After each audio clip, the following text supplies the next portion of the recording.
Hello दोस्तों, नमस्कार। आपका बहुत बहुत स्वागत है आपके अपने चैनल एनसीईआरटी ऑफिशियल में।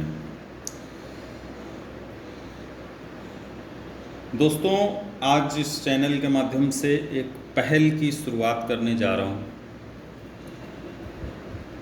और शायद यह हमारा एक छोटा सा प्रयास किसी के लिए या किसी समाज के लिए एक वरदान साबित हो जाए। इस पहल का आइडिया मेरे दिमाग में इस तरीके से आया, एक छोटा सा मैंने सर्वे किया कि बहुत सारे जो अभ्यर्थी हैं जो कॉम्पिटिटिव एग्ज़ाम्स की तैयारी करते हैं या इतिहास पढ़ते हैं, उसमें एकेडमिक भी आ जाता है और कॉम्पिटिटिव की जो तैयारी कर रहे हैं वो तो बैचलर और मास्टर भी होते हैं। उन लोगों की प्रॉब्लम है एक छोटी सी कि इतिहास के जो सेशन हैं और डेट हैं वो याद नहीं होते। अब प्रॉब्लम ये है कि यार क्वेश्चन आएंगे, 5 आएंगे, 10 आएंगे, है ना, उसमें मार्क्स मिलते हैं, 1 नंबर का 1 है ना, इस तरीके से तो रटना पड़ेगा।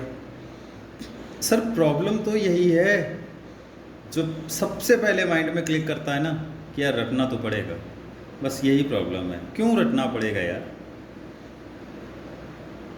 बस थोड़ा सा इसमें इम्प्रूवमेंट कर लीजिए कि सर रटना नहीं पड़ेगा, समझना पड़ेगा। और यही 2 वर्ड पूरी कहानी रच देते हैं, एक रटना और दूसरा समझना।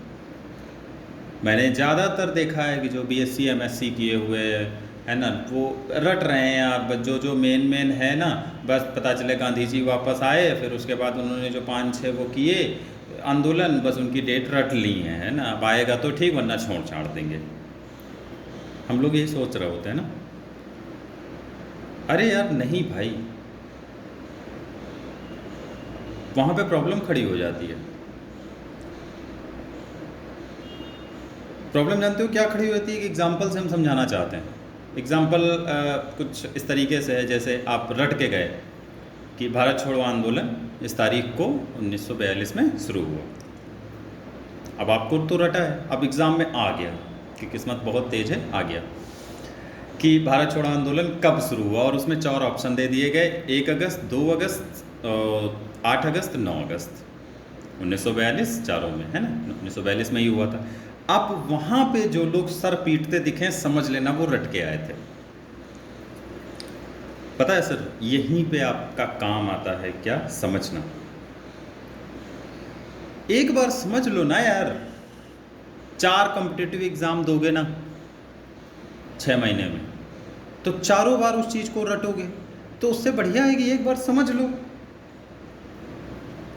और एक बार समझ लेने के बाद जब आप उस चीज़ का, हम करें मजाक में ही आपने बुक उठा ली, ठीक है, और महीने में एक बार उसको रिवीजन मार दिया, अगले महीने में फिर एक बार रिवीजन मार दिया, तीसरे महीने में फिर एक बार रिवीजन, और चौथे महीने में फिर एक बार। अब 4 बार रिवीजन करने के बाद में वो तो स्ट्रांग इस तरीके से हो गया कि बिल्कुल आखिरी तक याद रहेगा, ज़िंदगी की आखिरी तक। बट उसके साथ में जो 4 बार आपने रिवीजन किया है ना, उस चारों बार में कुछ न कुछ, हम करें एक ही एक चीज़ मान लो नहीं मिलती है, तो आपकी 4 चीज़ें एक्स्ट्रा में तैयार हो गई ना, क्योंकि अब आपकी मेन टेंशन तो खत्म हो गई कि भारत छोड़ो आंदोलन इस डेट को स्टार्ट हुआ था। अब मेन चीज़ टेंशन तो ख़त्म, तो आपकी 4 चीज़ें और एक्स्ट्रा में तैयार हो जाती हैं, ठीक है। तो अब दूसरा सर्वे, पहला वो था, और दूसरा सर्वे सर मेरा एक छोटी सी, ये सर्वे भी है प्लस एक शिकायत भी है। शिकायत सर इसलिए मैं कह रहा हूँ बिकॉज़ मैंने बहुत जगह सुना, अब चूँकि वहाँ पे अगर उनका हम विरोध कर देते सर तो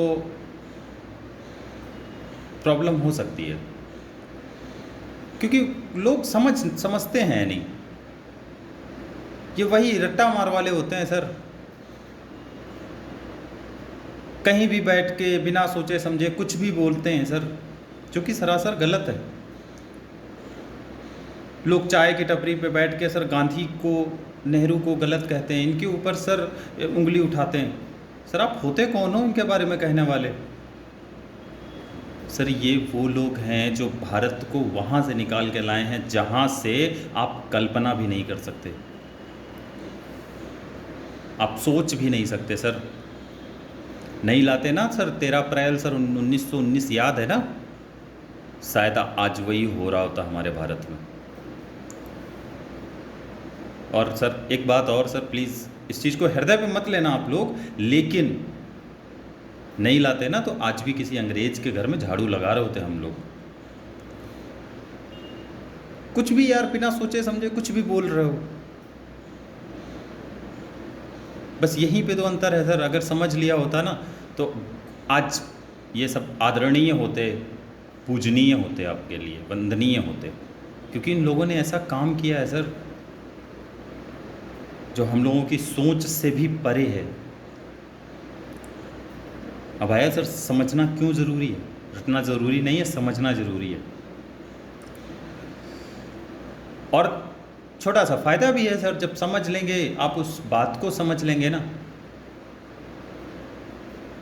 पूना पैक्ट क्यों हुआ सर? बस लोगों को 1932 याद है, बहुत ज़्यादा किसके किसके बीच हुआ ये याद होगा। अब सर नहीं पता कुछ लोगों को पूना पैक्ट के पीछे का राज, नहीं पता सर असहयोग आंदोलन के पीछे का राज। और बस यही जब आप समझ लेते हैं ना, आपकी बात में वजनता, लोग आपको कब सुनते हैं? जब आपकी वजन बात होती है। भाई इतने वक्ता जो हैं, हम कह रहे धार्मिक हैं या टीचर हैं, इनको लोग क्यों सुन रहे हैं सर? क्योंकि इनके पास ज्ञान है, इन्होंने समझा है, और जब ये बोलते हैं ना तो इनकी बात में वजनता होती है, इसलिए लोग इनको सुनते हैं सर। आपकी कोई नहीं सुनता। क्यों नहीं सुनता? क्योंकि आप जानते हैं नाप शनाप बोलेगा, ज्ञान नाम की चीज़ है नहीं, जो मुंह में आएगा वो बोलेगा। तो सर प्लीज़ यही एक आपसे मेरी हाथ जोड़ के रिक्वेस्ट है, आप समझ लीजिए। आप गांधी जी को पढ़ लीजिए एक बार सर, पढ़ लीजिए।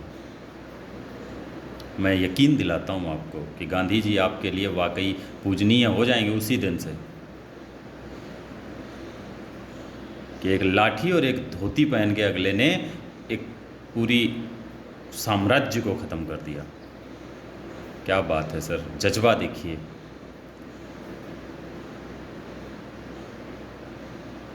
ज़्यादा बात नहीं बढ़ाते हुए बस इस इंट्रोडक्शन में मैं सिर्फ इतना ही कहना चाहता हूँ कि आप लोग मन से 15-20 मिनट ही पढ़ाऊँगा मैं, और पढ़ाना मैं गलत तरीके से आप पढ़ाऊँगा नहीं सर, मैं डिस्कशन करूँगा आपसे। एनसीईआरटी डिस्कशन में ही ख़त्म हो जाएगी पूरी, पता भी नहीं चलेगा। ह्यूमैनिटी के चारों सब्जेक्ट्स डिस्कशन में ही चले जाएंगे, बिकॉज़ ये सर सब्जेक्ट ही है डिस्कशन वाले। इनको रटना और समझना ये क्या है? डिस्कशन कर लेते हैं, समझ लेते हैं, नोट्स बना लिया, 3 काम कर लिया, ख़त्म हो गया काम। शायद ये प्रयास मेरा आप लोगों के प्यार से किसी समाज के लिए, किसी के लिए वरदान बन जाए। तो कल शुरुआत करते हैं एनसीईआरटी के पहले अध्याय की। उस अध्याय का नाम ही है क्या, कहाँ, कैसे और कब। अब सोचिए सर, एनसीईआरटी क्यों ज़रूरी कर दी गई हम लोगों के लिए पढ़ना?